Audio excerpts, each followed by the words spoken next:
السلام علیکم ورحمۃ اللہ وبرکاتہ۔ جن بھائیوں کے جوال آن ہیں وہ اپنے جوال آف کر لیں۔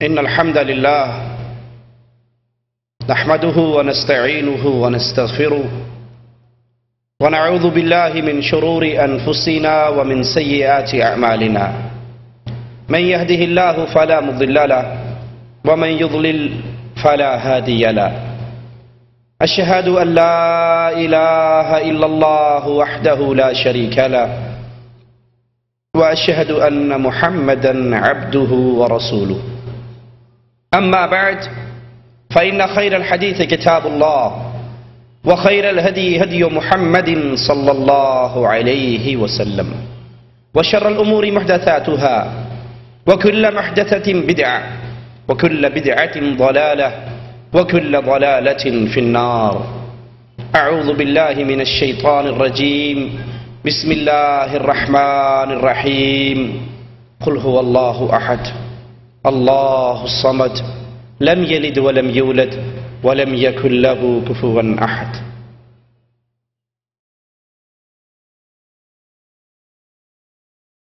خوش نصیب ہے وہ انسان جو امت محمدیہ کا فرد ہے،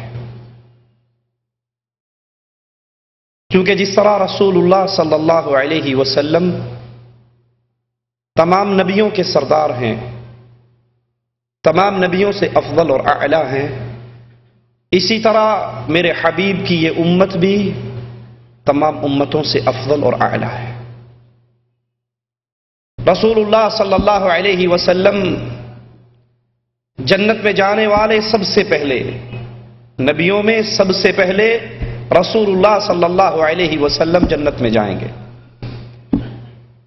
امتوں میں سب سے پہلے محمد کریم صلی اللہ علیہ وسلم کی امت جنت میں جائے گی۔ اسی لیے رسول اللہ صلی اللہ علیہ وسلم نے فرمایا کہ تم سب سے آخری امت ہو، لیکن فضیلت کے اندر ساری امتوں سے سب سے افضل امت ہو۔ اب کتنا بدنصیب ہے وہ انسان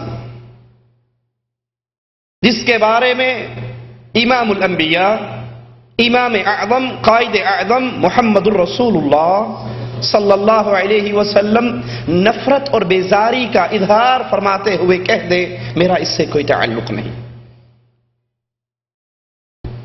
یہ ایسے ہی ہے جیسے باپ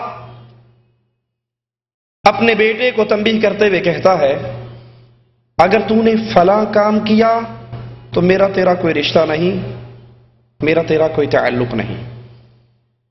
اور اگر وہ بیٹا وہ کام کر جائے اس سے بڑھ کر بدنصیب اور کون ہوگا کہ باپ اپنا رشتہ اپنی اولاد سے توڑ لیتا ہے۔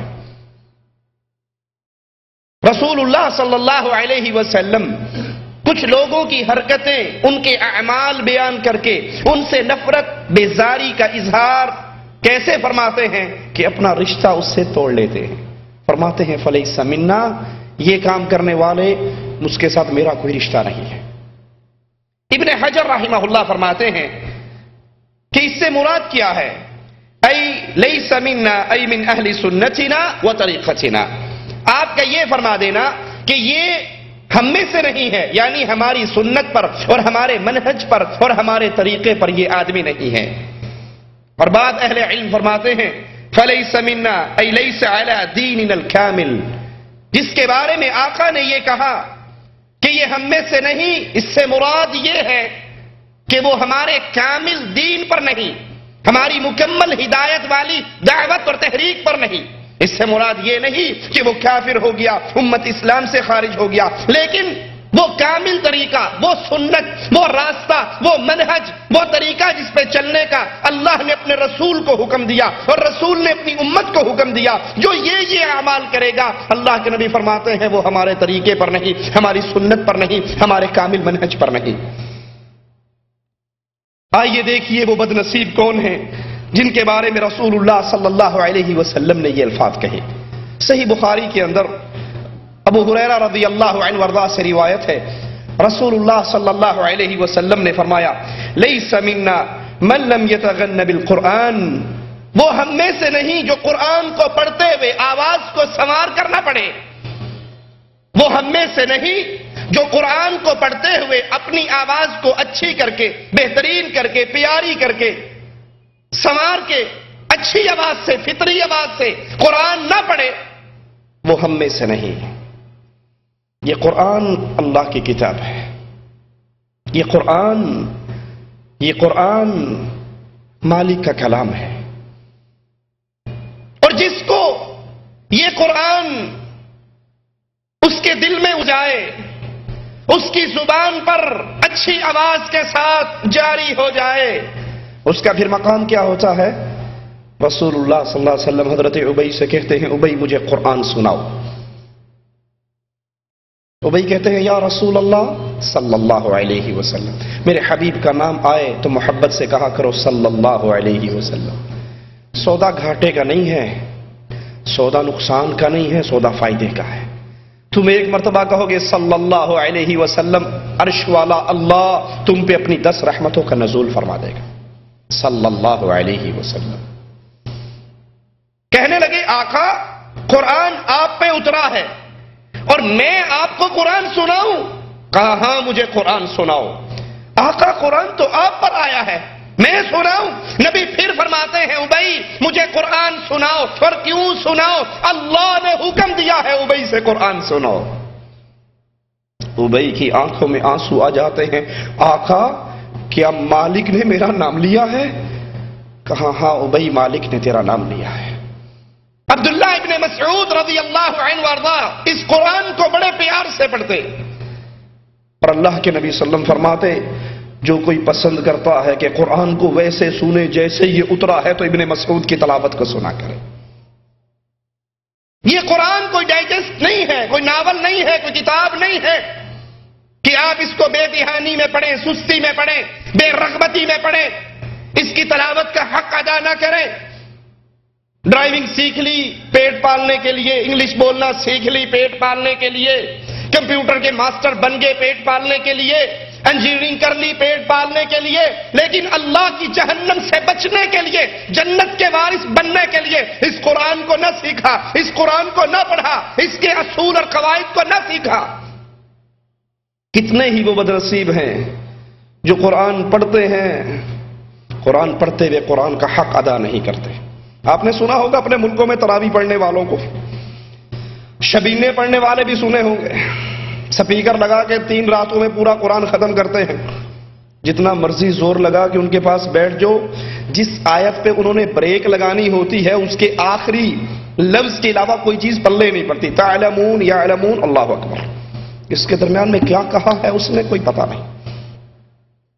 اس قرآن کا حق ہے، اس قرآن کی عظمت ہے، اس کو ویسے پڑھیے جیسے مالک نے اتارا ہے، ٹھہر ٹھہر کے پڑھیے، ایک ایک آیت پہ رک کے پڑھیے، آیات پہ غور کیجئے، آیات پہ سوچئے، اور جب اس طرح قرآن کو پڑھو گے، اس طرح قرآن کو یاد کرو گے، میرے آقا نے فرمایا قیامت کا دن ہوگا، مالک کہے گا پڑھ پڑھ میرے بندے، قرآن کو پڑھ جیسے تو دنیا میں پڑھا کرتا تھا، قرآن پڑھتا جا، جنت کے درجے چڑھتا جا، جہاں تیری زبان سے آخری آیت نکلے گی وہی تیرا ٹھکانہ ہوگا۔ اور افسوس انگلش پڑھانے کے لیے ہم نے اپنے بچوں کے لیے ٹیوٹر رکھے ہیں یا نہیں؟ اس کو 500 ریال دینے کے لیے بھی تیار ہیں، اس کو 700 ریال دینے کے لیے بھی تیار ہیں، بیالوجی کے لیے بھی ٹیچر ہے، کیمسٹری کے لیے بھی ٹیچر ہے،